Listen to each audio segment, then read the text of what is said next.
All right, so ready to jump in the time machine. Today we're going deep, diving into the world 100 years ago. World War One. World War I. We've got a really great overview of the Great War here, from its kind of methy beginnings all the way to the aftermath. And, you might already know some of the basics, right?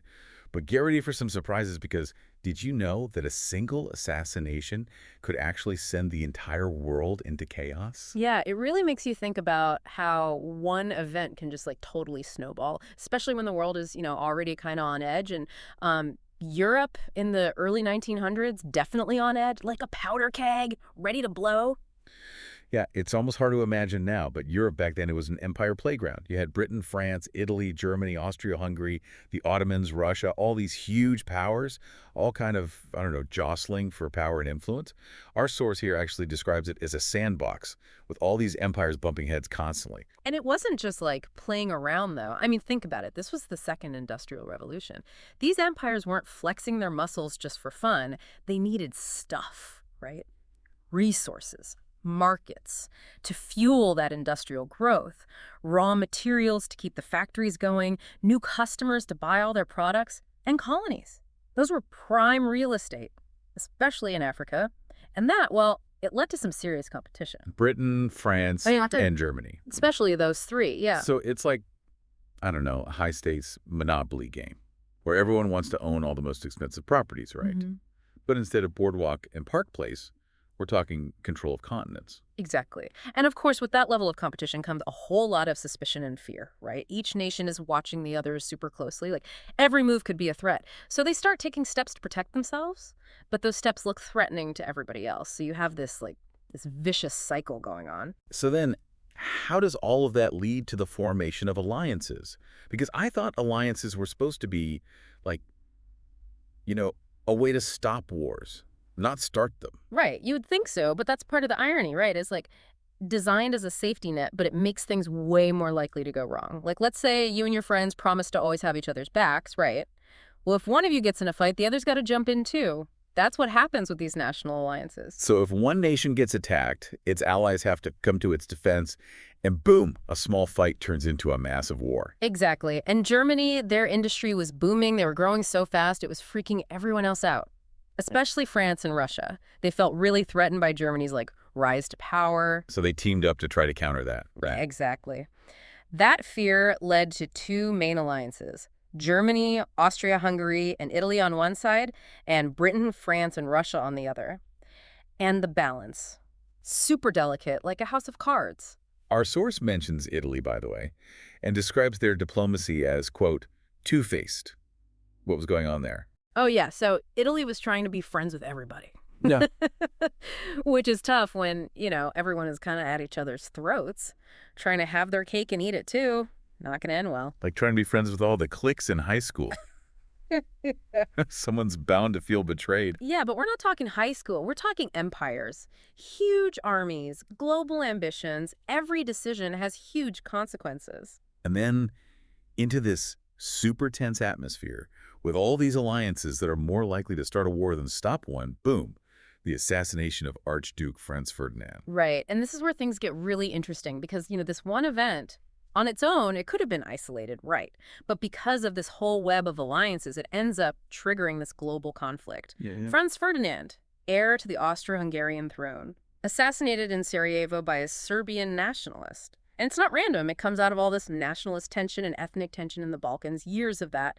But that one act, like a spark, right, sets off this chain reaction. Hold on. So one assassination led to World War I. I mean, it's not that simple, obviously, but it was the trigger. Austria-Hungary saw it as a direct attack, so they issued an ultimatum to Serbia, hand over the people responsible. Serbia refused. Austria-Hungary declares war. Okay, so one country declares war on another, still localized though, right? How does it go global? Alliances, remember. Russia feels obligated to protect Serbia, so they start mobilizing their troops, which means getting the army ready for war. Germany, because of their treaty, they're tied to Austria-Hungary, so they declare war on Russia. And on France, because France had promised to support Russia. Dominoes just falling one after the other. It's crazy how fast it goes from one guy getting shot to, like, full-blown war. Right. It shows you how fragile peace really is, especially when you have all these political alliances and national interests all tangled up together. One wrong move, one mistake, and the whole system can just explode. And it didn't stay in Europe, did it? It went global. You got it. World War I wasn't just a European war, it spread everywhere, like every continent. Colonial empires like Britain and France, they pulled their subjects into the fight, so a European conflict becomes this huge global war. It's hard to grasp the scale of it. And then on top of that, you have all these new terrifying technologies coming into play. Tanks, machine guns, airplanes, submarines, Yeah. all of them making their debut, on the world stage. Totally changing warfare forever. Yeah. World War I, it became like this showcase for industrial warfare. Casualties were just massive. The level of destruction was unlike anything the world had ever seen. I was reading about the trenches, and it's just, I can't even imagine the horror of that, right? Or, the German Zeppelin raids over London, just constant stalemate in these horrible trench battles. It's a war defined by these technologies and, unfortunately, by, all the lives lost. Oh, yeah. And then you have the Spanish flu pandemic. Oh, my gosh, right? Sweeping the globe during the war. On top of everything else, millions died, not just from the fighting, but disease, famine. It's mind-boggling, the amount of suffering. But there was one big player who was kind of watching it all from the sidelines, at least at first. The U.S. The United States. Right, under President Wilson. They tried to stay neutral, wanted to avoid getting tangled up in European conflicts, But as we'll see, there are some things that happen that pull them in, like the sinking of the Lusitania, British ocean liner, tons of passengers, including Americans, and it gets sunk by a German U-boat. Wait, so they were attacking civilian ships? Yeah. And this caused a huge uproar in the U.S. I mean, over 1,000 people died, almost 200 Americans. And it really turned public opinion against Germany. Yeah, it would feel like a direct attack for sure. Big win for British propaganda, big setback for Germany. They were really trying to keep the U.S. out of the war, and this made it, well, a lot harder. And then there's the Zimmerman telegram. That was, our source mentioned that. Oh, yeah. Another nail in the coffin for American neutrality. Talk about like a spy movie. This intercepted message revealing Germany's plan to try and get Mexico to join the war. On their side. Oh, Mexico? Against the U.S.? Yeah, Germany was desperate. They promised to help Mexico get back territory they had lost to the U.S., if they joined the Central Powers. So the U.S. would be fighting a war on two fronts. That would change everything. For sure. It was a huge gamble, and it totally backfired. I mean, between that and the Lusitania, the pressure on President Wilson to join the war just became immense. So did they declare war right away? Well, there was still some debate. But in April 1917, Wilson went to Congress and asked for a declaration of war against Germany. The world must be made safe for democracy. Powerful stuff. So the U.S. is officially in on the side of the Allies. Yep. And it made a huge difference. Resources, manpower, it was a big morale boost. What was going on in Russia during all this? Oh, man, Russia was not doing well. Years of war, it had taken its toll, People were exhausted, social unrest everywhere, economy in shambles. Sounds like a recipe for revolution. And that's exactly what happened. 1917, not one, but two revolutions. First, the February Revolution. Tsar Nicholas II is forced to abdicate. Centuries of Romanov rule, just like that. Over. The monarchy was overthrown. Yeah, but the new government, they kept fighting the war. Huge mistake. The people wanted peace, and they saw this as, like, a betrayal. So that led to the Second Revolution. A few months later, Bolsheviks, led by Lenin, October Revolution. They seized power, promised peace, land, and bread, and that resonated with everyone. So they bailed on the war. Yep. Signed a peace treaty with Germany right away. Huge relief for Germany, freed up troops and resources that they could then use on the Western Front. Had to have some major consequences for Russia, though. Oh, yeah. It led to this brutal civil war, dragged on for years, countless lives lost. It's insane how one global conflict can trigger all these other ones. Right. War has ripple effects. You can't contain it to the battlefield. And speaking of which, while all this is happening in Russia, the British are busy in the Middle East, playing their own game. What were they up to? Well, they're fighting the Ottomans, right? Tough fight. They needed a way to weaken them, so they decided to divide and conquer. They struck this secret deal with France, the Sykes-Picot Agreement, basically carved up Ottoman territory, divvied up the spoils. So even while fighting this war, they're planning for what happens after. Always thinking ahead. The Sykes-Picot Agreement, smart move strategically, but man, it had some serious consequences for the Middle East down the line.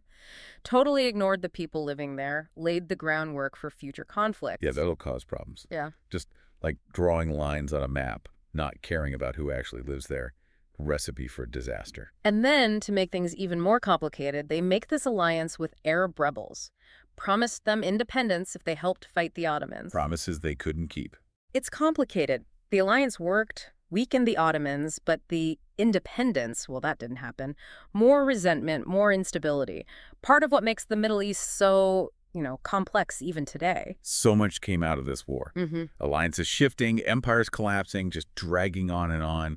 What finally tipped the scales? What ended it? By 1918, both sides were just done. 4 years of this, the costs, the lives lost, it was just astronomical.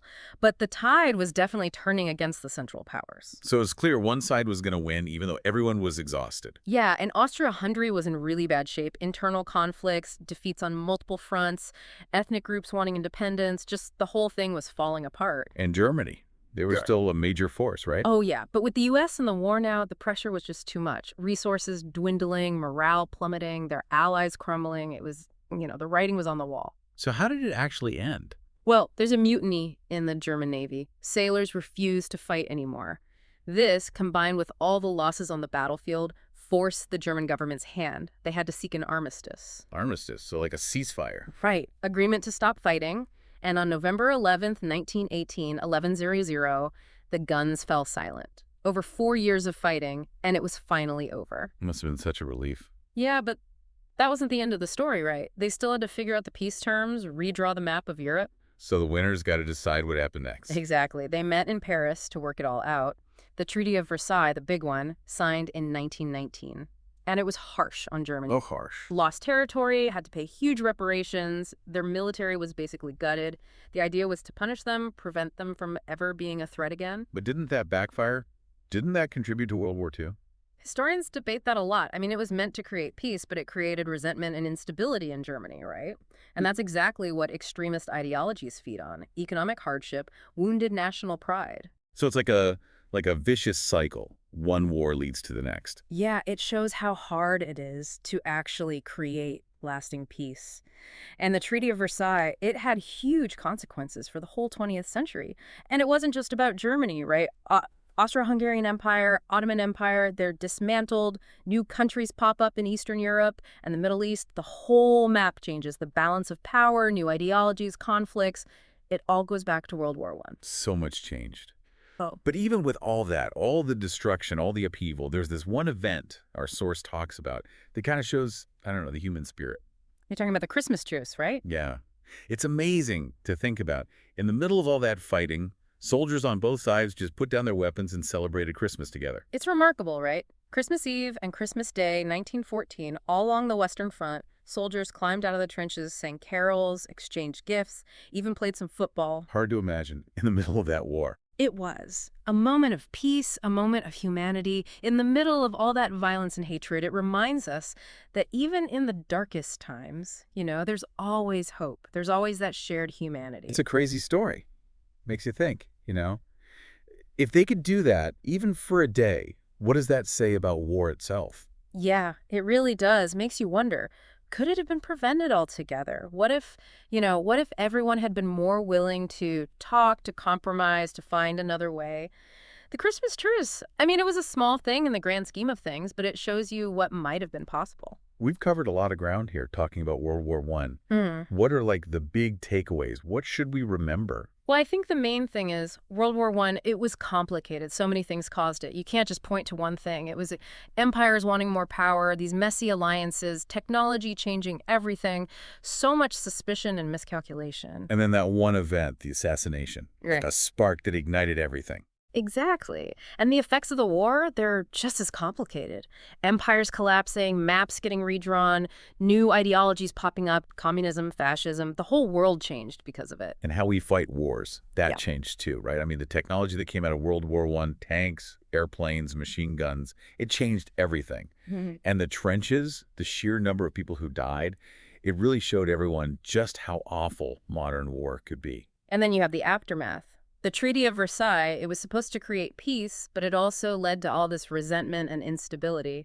And that, well, that's part of what leads to future conflicts. It's a warning, I think, Hmm. about nationalism, about making bad political decisions, about not finding peaceful solutions. So what can we learn from all of this?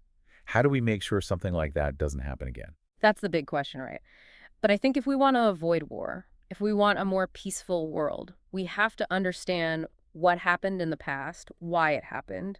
We have to be aware of the dangers of things like, extreme nationalism, building up militaries. We have to focus on talking to each other, finding solutions together. And remember, peace, it's not something that just happens. Yeah. You have to work for it. You have to protect it. We've just scratched the surface here. There's so much more to learn about World War I. I mean, if this deep dive got you interested, keep learning. Read some books, watch some documentaries, visit a museum, talk to people who have studied this stuff. Yeah, keep asking questions, look for different perspectives, and really think about the lessons we can take from this. Because, this was a huge turning point in history. And the more we understand about the past, the better chance we have of creating a better future. Absolutely. Thanks for joining us for this deep dive into World War I.